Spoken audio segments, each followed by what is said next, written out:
Hey, deserving listeners, it's time to continue watching Angela and Michael on 90 Day Fiancé. Let's watch. The fact that you think that I'm here for them, I think is your problem. How do you not see that you're adding drama? You think you're doing some good deed for the world because you're here. This ain't none of my business, and it ain't none of your business, and it ain't none of your business. Stay in your lane, dude.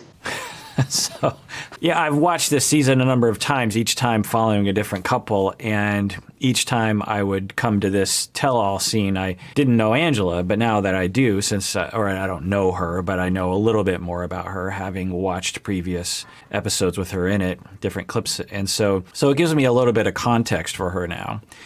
It is interesting that she's stepping in real aggressive, but, so just if you don't know what's happening right now, Jesse is coming on the tell-all. He wasn't on this season because it was Darcy with Tom. And so this fella and the other woman were kind of laying into Jesse a little bit, saying, why are you here? It doesn't make any sense why you're here. You're just here for selfish reasons. And Jesse is trying to defend himself, I guess. And then Angela comes in defense of Jesse, which is interesting. So what would be going on here? I wonder if Angela, I'm beginning to think that she has significant traumas around being humiliated. And I've been giving it some thought off of the air. And I've been thinking about what could lead up to that. And of course, I have no idea. I'd have to ask her. But given the way that she reacts, I imagine that she has traumas not only in relation to humiliation and being put down and being looked down on, maybe within her family, but maybe even within society. It's not unusual for different cultural groups to feel as though everyone in society is looking down on them. I don't know what societal identity she would identify with, but she certainly seems to come out swinging real fast. One thing you know about a 13-year-old, for example, on the playground, who defends themselves very, very quickly and very, very aggressively, is that they probably have a lot of experiences being humiliated and put down and bullied, or feels as though they're being bullied by people with more power and more privilege or something over them. Again, I don't know Angela's identities, but it's possible that she feels that way. Again, it could be in her family. I don't know. But I think this also plays into why she would defend Jesse. Again, total speculation.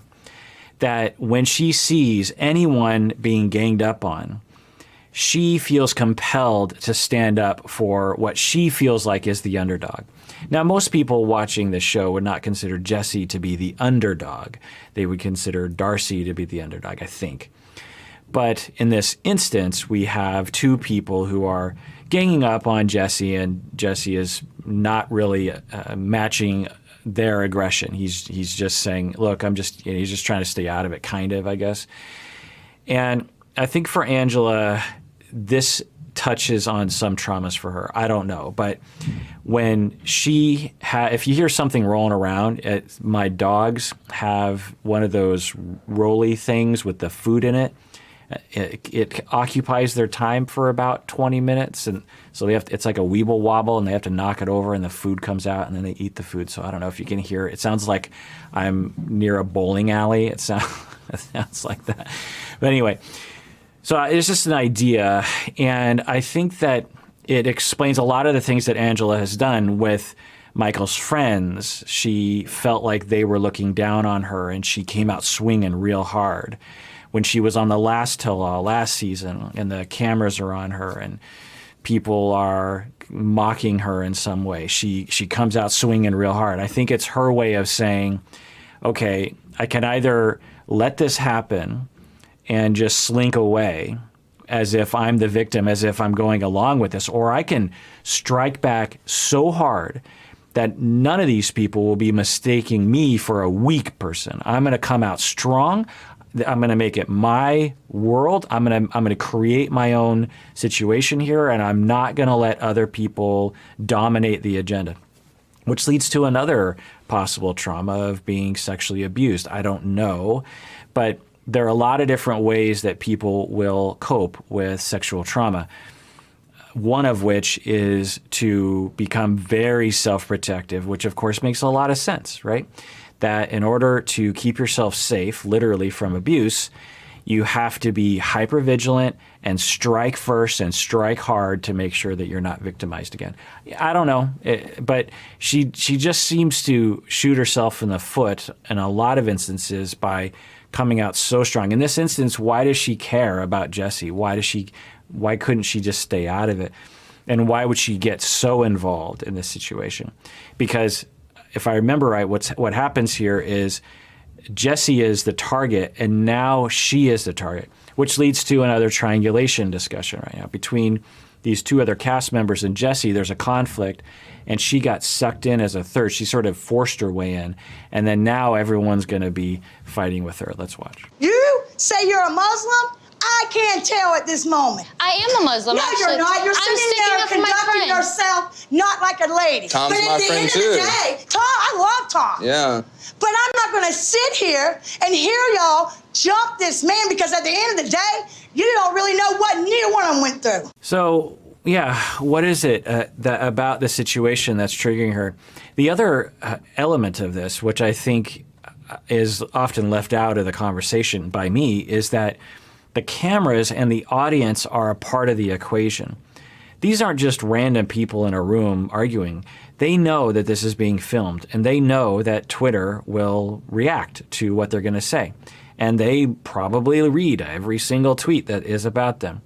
Maybe even watch these videos. I know that a lot of the cast members watch these videos, which mortifies me because I try to tread lightly, and I always say total speculation, but I'm always like, oh, I hope that, because if they were with me, I'd be able to bounce ideas back forth with them. They'd be like, no, that's not really right. And then I'd be able to, confirm, yeah, what do I know? Tell me. So anyway, but they know in this moment, there's going to be a lot of eyes on it. There's going to be a lot of reactivity to it.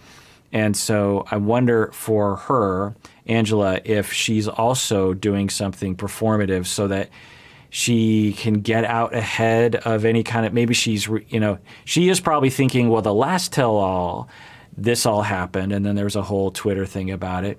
And now this time now, of course, some people will accuse these people of just drumming up drama because they want clout or something. But I think there's another possibility that Angela, I think, is really focused on humiliation and strength. She sees those two things. You're either being humiliated or you are the strong, dominant one. There's really nothing in between for her. Because you don't know what the hell y'all doing here. Just like you don't know me. You don't know what I'm going through with Michael. All I'm saying is stop. Stop. And I hope you wasn't in on this. Wasn't. No. Thank God, because it doesn't make no sense. Well, sometimes you need to just hush. So it's really kind of odd the things that she's saying, that it almost seems like word salad in some ways, that the arguments that she's making, it doesn't really cohere. One level, it makes sense that she thinks that Jesse is being ganged up on. Okay. But then she's talking about the woman and her religion, and now she's saying that no one can talk, and now she's talking about her own life when I don't think anyone was talking about her.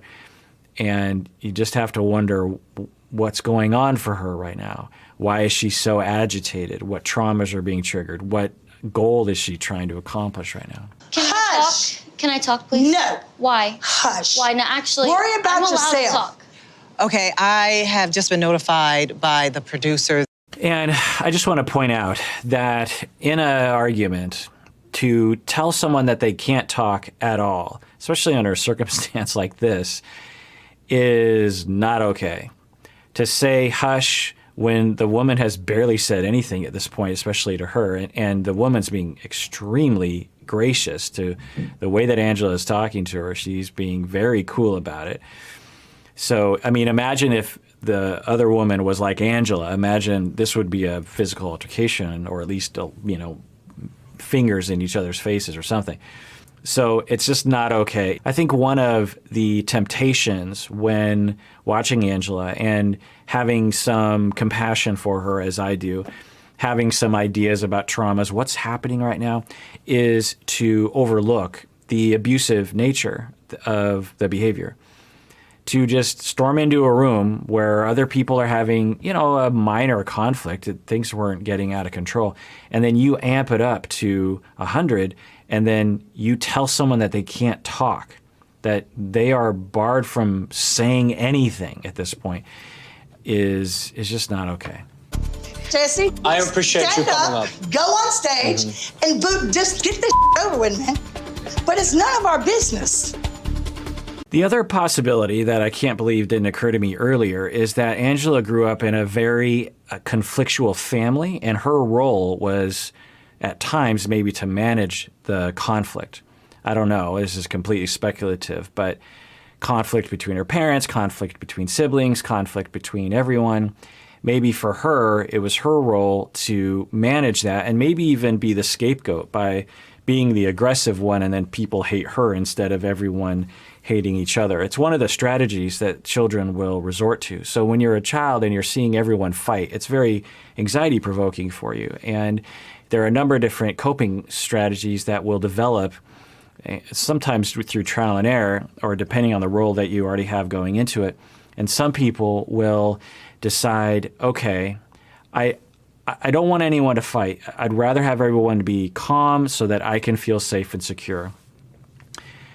And I also don't want to be the scapegoat, and I don't want to have to put a ton of energy into getting everyone to stop fighting. But when I weigh the two results, okay, I can sit back and watch all the fighting, and that'll be terrible. Like, let's say that's a 10 out of 10 terribleness. Or I can become the scapegoat, which is bad, and you put in a lot of effort into managing everyone and yelling at everyone and getting, I'll just yell at everyone to stop fighting. And that's not good either, because everyone hates me and I have to put a ton of energy into it. But it's more like a 5 on the scale of terribleness. It's much worse to allow fighting to happen. When you grow up in a family like that, then you just have this very itchy trigger finger on, boom, as soon as conflict, I got to manage, because one, that'll make me feel better because the conflict will go down. 2, everyone wants me to do this anyway because that's my role in the family. That's where I have skills. And she's very good at talking over people. If it's one skill she has, it's the ability to talk over people, to be dominant physically, and to get people to be quiet. It's not okay to do that to people, but it might have been useful when she was 7 in her family. I don't know, 13. So that's just another idea, because she, at the very end of this verbal altercation, she is like, okay, Jesse, get out of here. It almost seems like she's just saying, hey, everyone, calm down, shut up. Everyone needs to keep to themselves. Jesse, get up on stage and then everything will be fine. Maybe it's anxiety provoking to her to see other people fighting. I don't know. You got this. We're fine. I'm not a bully. It's not good. I'm not trying to portray myself badass. I'm not. I'm not a badass. But I'm one that will fight for rightness. That's often what a bully will say. I'm not a bully. I'm not an aggressive, angry person, but I am going to fight for something that I believe is right.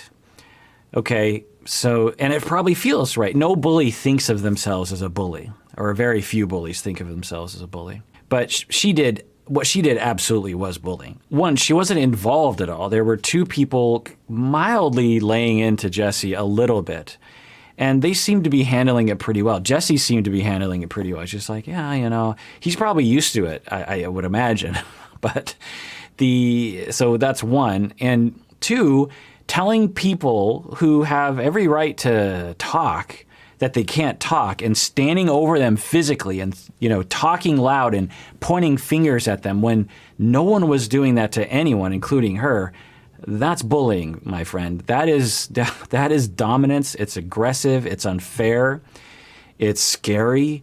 It's uncalled for. It's absolutely bullying. And I'm guessing, though, she believes that to be true, that she's not bullying. She's doing something that is right. And I'm guessing it has something to do with her past relational traumas. It feels right to her in the moment, but it doesn't mean that it's okay. But that's because... Do you need time to go cry? Because what I saw back there is y'all... I'm not crying over you. But I'm saying it. I know that. I'm not crying over the bullying thing because I still think I'm right. Well, you're going to, because you say that all in your statements when you do who you are. You're going to do what you want. You say that about your mom, everything. So what is going on So I don't know this other woman's name, but the other woman is talking about how she was triggered by meeting Jesse, that watching Jesse's behavior towards Darcy triggers trauma for her regarding her own past, and she's crying about it. And Angela is not involved in the conversation. The woman is talking about her past, and Jesse. Angela has to insert herself into the conversation. I don't know why. And is starting to put her down. So it makes me believe that she has something against that woman because she watched her maybe on the show, maybe watched the clips and has some kind of problem with her about, I don't know, because I haven't watched that couple. But it's just fascinating to watch Angela shoot herself in the foot in this context. Just stay out of it, right? And this is the definition of undifferentiation or fusion, as I often talk about it, as Bowen talked about it. We have our emotional guidance system, which is very helpful in a lot of instances, and we have our reasoning judgment, our reasoning guidance system, which is also very helpful. And we need to be able to differentiate between the two so we can decide what we want to do. In some situations, we want to go with the emotion. In some situations, we want to go with the reason. And, there's some problems with, dividing our brain into such a thing because it doesn't really work that way. But it is a helpful model in terms of how to think about these things. And when you're raised in an undifferentiated ego mass, as we call it, in a family where no one is allowed to be themselves, no one's getting their needs met, everyone is in a constant state of reacting to what's happening around them. You don't develop a sense of self. You don't develop a sense of who am I, what am I doing? And you also don't develop a differentiated state between your reason and your emotions. And for her, I think what's happening is that something is happening for her emotionally. Either Jesse is causing it, or the cameras are causing it, or the last tell-all worries are happening, or this woman, something is fueling some kind of fear in her. I think it's fear-based, shame-based, or something. And instead of taking a beat and taking a breath and going like, wow, this is kind of hard for me, which I cannot imagine her doing. I can't imagine her taking a beat and saying, wow, I'm really stressed out. This is kind of scary to me. I think in that state of undifferentiation, so to be differentiated would be the ability to have your reason reflect on your emotions and say, I feel really afraid right now. What's happening? Why am I feeling afraid? The ability to evaluate that emotion and the ability to think outside of that emotion. That's differentiation. And it's a product of the way that we're raised and a product of the family system, the undifferentiated family ego mass that is present in a lot of people's early lives, the differentiation level of everyone around you. And then you graduate into adulthood and you retain that differentiation level. Anyway, so I think what's happening for her is she doesn't have the ability to reflect on that emotion, and so everything is jumbled up, and so she's reacting from a place of fear, but she doesn't know why she's afraid necessarily. She might not even know she's afraid. All she knows is that there's a threat and she needs to attack it. And for some reason, she's attacking this woman, which is really mind-boggling to me. Let's watch. Else. I'm not here to do that to judge you. I have my own problems. No. Listen, there you go. You don't listen. That's what I'm saying. You don't listen. You're talking. I don't need. It also makes me wonder if Angela is somehow picking up, because so this woman here has claimed that she has been abused in the past. And she is now being triggered. Now, sometimes when you are a perpetrator of dominance, you will be triggered by people who have victim histories.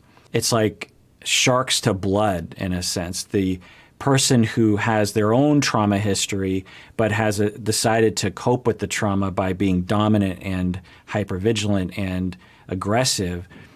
So this is an interesting idea, actually. I often will talk about projective identification. This is completely speculative, but it wouldn't be hard to imagine Angela going through a difficult childhood, right? So let's say that she's being victimized, and early in her life, she decides, okay, I can take one of two roads. I can continue to be the victim and weak and hurt and dominated and submissive, or, and this is often the conundrum for the victim, or I can become the dominant one, the strong one. I can identify with the abuser. Neither is a good option, right? Neither option is good. But sometimes people are attracted to identifying with the abuser because at least you get some power, you get some safety because you're dominant and controlling and aggressive. But both of those people are inside of you, both yourself as the victim, because you've internalized the relationship. When you're experiencing the abuse, you're observing the other, you're observing the self, and you're internalizing both. So you have both inside of you. You have the victim and the victimizer inside of you. And we need to externalize that somehow. We'll either externalize the abused side or the abuser side. I think for her, she often will project into other people the way that she was feeling when she was young. And some people are very good canvases upon which they can project our childhoods on. People who seem to... So let's just imagine that inside of Angela's psyche is this dyad, this internalization, and the victim side of her is someone that comes across very much like this woman, that talks a little softer, cries when she's hurt, is just talks about the fact that she's been hurt in the past or something. And this is it triggers that sense of, oh, I know what that, because that's inside of me. This is all subconscious. I don't like that side of me. My whole life I've been running from that victim status. My whole life I've been trying to cover that up with various different techniques, behaviorally and otherwise. And now I see it. It's right. This is all subconscious. I see it in this other person, and I don't like it in myself. I didn't like it when I was a kid, and I don't like it in her, and I'm going to attack it. Ironically, you end up treating her the way you were treated when you were growing up. So if someone's abusing her and she's the abused one, she internalizes that relationship. She now externalizes the relationship. She projects onto her the abused side that she has inside of her. And now she is acting like whoever was abusing her, but she doesn't know this because it's all unconscious to her. With therapy and with corrective experiences, you can illuminate it and heal from it. So it's just another speculation because I really have no idea why Angela would be targeting this woman. It doesn't make much sense to me. Now, maybe if Angela were here, she'd be like, no, there's this, there's... I don't know. Let's continue watching. I heard you and everybody else down the hall. I didn't want to get in it. I have my own battles. I attacked him. But you did get in it. I was the one screaming, not her. Listen, we stay over there. Are you really like this, Angela? Please be more respectful to her because of her age. She's a married woman, and now's the time to... It's not even about my age. Yeah, so now she's attacking everyone. Now she is telling everyone to shut up. It's like, it's hard to know what to say. And what do you say to someone like that? I think the best strategy is just to, okay, I guess, she's yelling. I don't think there's any way to resolve the issue with her. I don't think there's any way for it to resolve. Respectful to her because of her age. She's a married woman, and now's the time to... Listen, she's sitting next to you. Shut the up. Do not. You shut up. Put that damn finger down. Don't you put your finger in my face, little girl. I like you. So now she's mildly putting hands on, she's escalating, she's turning against anyone who decides to talk. It's very interesting to watch because we have to ask ourselves, why would someone shoot themselves in the foot? I know that Angela wants to be liked. It seems like she doesn't want to be liked, but I have a very strong suspicion that deep down, she does want to be liked. Now, she'd have a really hard time admitting that, I think. So assuming that at least part of her, if not most of her, in the very normal sense, doesn't want to come across like a jerk face on television or even in front of these people that she doesn't know, why would she exhibit these behaviors against that goal? Well, there's probably something else going on, some defense, some projective identification issue, some confusion, some lack of some triggering. I don't know, but it's a fascinating case, isn't it?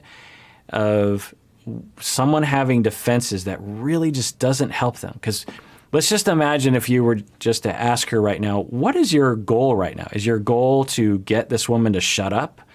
Because mission accomplished, because you're just talking over. Is your goal to have everyone hate you, including the viewing audience? Because mission accomplished. What's your purpose here? I'm guessing what she would say is, I'm not going to let other people talk to me like that. I'm not going to let other people think stupid thoughts, you know? When I'm right, and I say, okay, well, what are you right about? What's the right thing what's the flag that you're marching into battle with? What is it exactly? I don't think it's very refined. I think she might say something like, I think that they weren't letting Jesse talk. It's like, were they? You know, you were the one who was not. It's just such a weird presentation, I think. You can't handle it, don't do it. I don't care. Listen, This is not okay. nobody took up for Jesse when Jesse was back there attacked. You wasn't Calm there. down. Don't you tell me to calm down. Don't talk to me or Listen, her like then this. shut your mouth. I was talking to her. I want to know, I'll ladies, tell you what, ladies, what do you wanna ladies. do? Yeah, I mean, what is the reason for this? You know, you just have to wonder, like, what's the goal for Angela? Because if Angela wasn't here, I think the conversation would have been just, you know, really just calm or in its normal mode, which is 90 Day Fiancé tell-all mode. But yeah, what is her purpose? And I think there's something going on with her wanting to not be humiliated. I think for her to give in any way, shape, or form is equated with weakness and humiliation for her. And so she has to win. And the other thing you have to wonder about is she like this with everyone in her life? Because if she is, yikes. But I don't know if she is like this. I think there might be something about the television cameras or something's going on. I wish I could ask her. I don't know if she would want to tell me what was going on inside of her, but I'm really curious as to what was driving this behavior. It's very interesting. All right, well, that does it for that episode of Psychology in Seattle. Everyone out there, please take care of yourself because you deserve it. You really, really do.